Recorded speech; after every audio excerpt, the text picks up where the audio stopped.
Two of the most critical elements of a track day car are the quality and condition of their brakes and of their tires. Starting first with the tires, you need to examine them to make sure that there are no dings, cuts, scrapes that might compromise their integrity.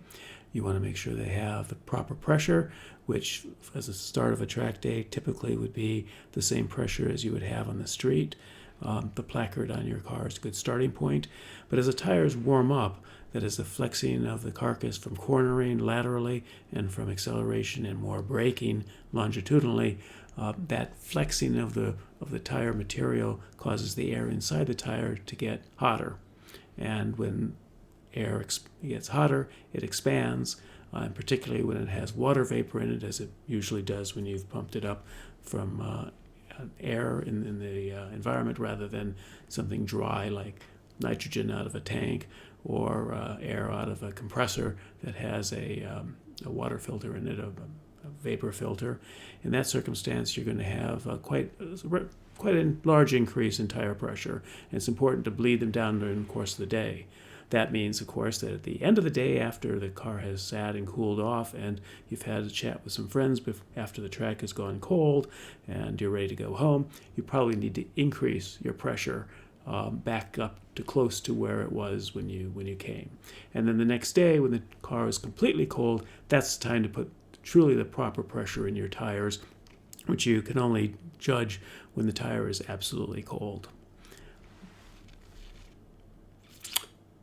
Friends here is having a little bit of difficulty getting air into the tire. The pocket compressors are not the easiest ones to use, but he's done and he's putting the cap back on tight to provide an additional source of protection, and we are on to checking the brake pads and brake discs for that matter. Brake discs, if they're solid brake discs, you're looking for them not having a large rim where the tire pads have worn them away.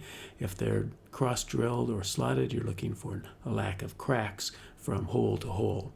And you're also checking particularly the brake pads.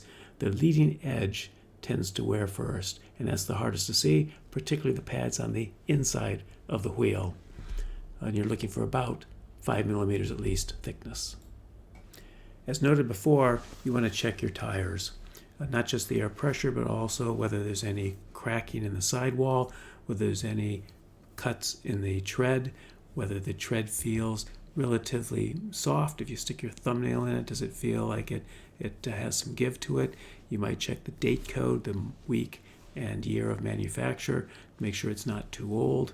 I would replace tires that were certainly, if they're in the 5 to 6 year range, I'd replace them even if they have a lot of tread.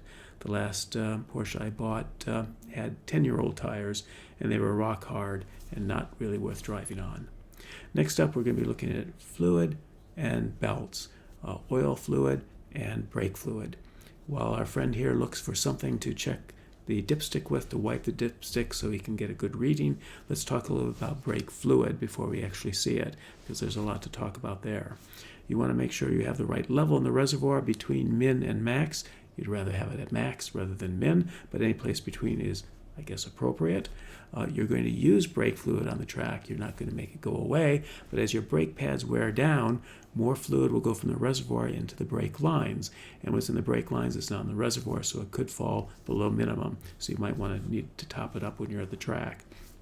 It's also important to have your brake fluid be relatively fresh.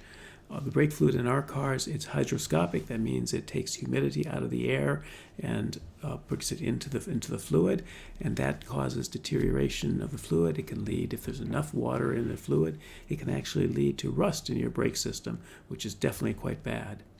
Here we can see the oil check. Dipstick comes out, wiped clean, goes right back into the tube. Make sure you press it all the way down so it gets as much oil as possible on it. Check the level against the marks. That's actually quite good. It's a little bit fuzzy, but it's quite good. Wipe it back off if you choose and slide it back into the tube and make sure it's firmly seated down so you don't get oil spattering up through the tube. Here we are looking at the brake fluid reservoir, checking to see the level. He's just pointed to where the max line is, and that's where the fluid is. And now we're taking the cap off, and you're going to see that the color of the fluid. You want it to be a light yellow, like maybe a lightly oaked California Chardonnay. That's a little tiny bit on the dark side, but completely within reason. Absolutely perfect. When it gets to be sort of a muddy, dark brown, it's way past due to be changed, and Porsche recommends you change your fluid at least every 2 years, which means a full flush. Suck everything out of the reservoir and blow it through the system with fresh fluid on top of it. Here we're checking the belts to see if they seem relatively firm, which is good, and they're in quite fine shape. One or two thoughts more on the brake fluid, because that is critically important, that when you have water in your brake line or moisture in your brake line and it gets hot like it's when in the caliper, you can get an air bubble, and that leads to a very soft brake pedal and maybe the complete lack of braking. So pay clear attention to your brake fluid.